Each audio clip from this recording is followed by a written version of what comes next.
Hello, everyone. I'm Vincent White. I'm an employment attorney, and sorry to be in my gym clothes. I was getting changed to go to the gym, and I just saw this come down. Thought it was very important. There's some big changes under the New York City human rights law for immigration status discrimination. So let's go through it. And pardon me, I'm going to be reading a little bit here as we go because it's fresh to me too. So first and foremost, New York City has banned the term illegal alien. And, I mean, there's some weird caveats here, like it has to be used with the intent to demean, humiliate, or harass a person. But, I mean, it's hard to imagine a situation where that isn't the intent of that term, in my opinion. People might say, oh, it's just a term for a status of discrimination. It's not innately demeaning. And I guess that's an argument that's going to be had many, many, many times in many cases. Now this law is changing because there could be fines up to $250,000 for the offense. So I'll believe that when I see it. I don't think that there's going to be too many $250,000 fines issued for the use of the term illegal alien. But it is a really big thing. That will now be viewed as discrimination under the New York City human rights law.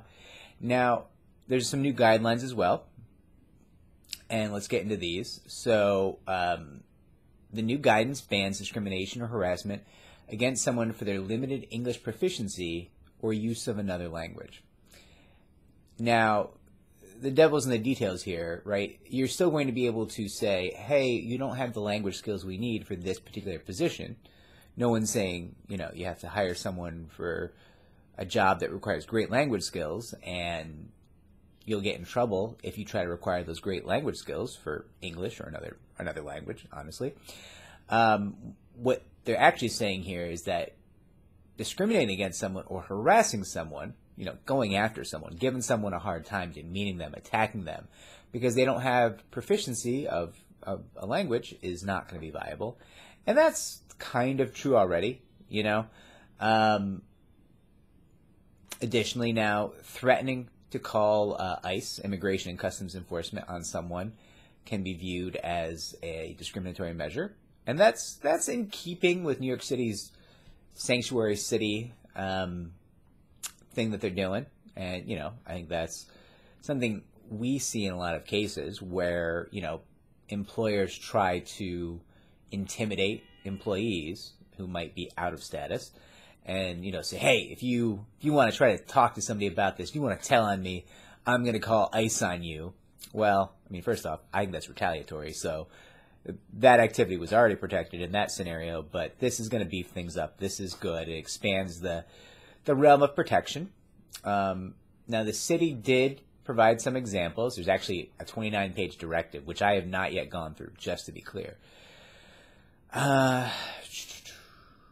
This is interesting. So this has been a long time issue in employment law, as whether or not an employer could prohibit its employees from speaking another language in the workplace. And in some workplaces, you can do that because they have to have management understand everybody because there's all these security concerns and everything. But the example they give in this is like a hotel with housekeepers. And it's a little cliche, and, the directive is what it is. But I guess in the directive they say, you can't ban your housekeeping staff from speaking potentially like Thai or Spanish or something like that. So that's good. That's very protective. There's no legitimate reason why those people shouldn't be allowed to speak whatever language they feel comfortable with, so long as they can do their job duties, right? And I think it's positive overall. It's a big move, and, it's good just to be more respectful of people. There's ways to have these difficult conversations that are respectful and are based on what the employer actually needs out of the employee. And maybe, you might have to say to someone, listen, I'm sorry I can't hire you. Federal law doesn't let me hire you. But you don't have to demean them. That's not right. It's not how we should be as human beings. So, listen, not to get preachy, but I think this is a big change in the law, and I'm I'm very excited about it. Good for you, New York City. It's like 2 or 3 weeks in a row. Getting impressive over there, huh?